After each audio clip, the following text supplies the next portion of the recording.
How did you know where to write for these papers? He asked, ignoring my questions.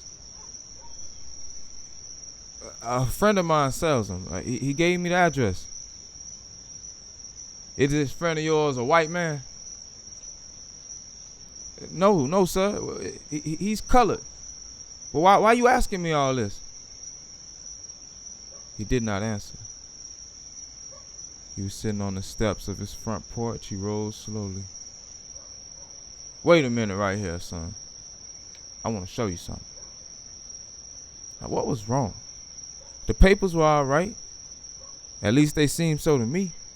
I waited, annoyed, eager to be gone on my rounds so that I could have time to get home and lie in bed and read the next installment of a thrilling horror story.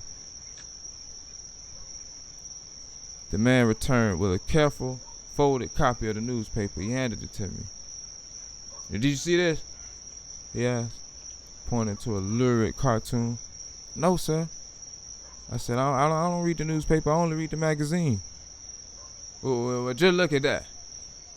Take your time and tell me what you think, he said.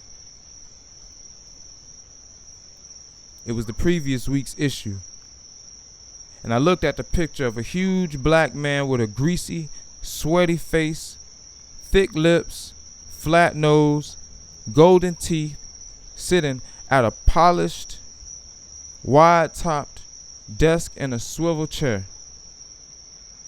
The man had on a pair of gleaming yellow shoes, and his feet were propped upon the desk. His thick lips nursed a big black cigar that held white ashes an inch long.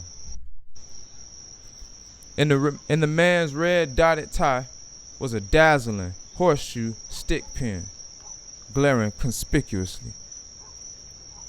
The man wore red suspenders, and his shirt was striped silk, and there were huge diamond rings on his fat black fingers. A chain of gold girded his belly, and from the fob of his watch, a rabbit's foot dangled.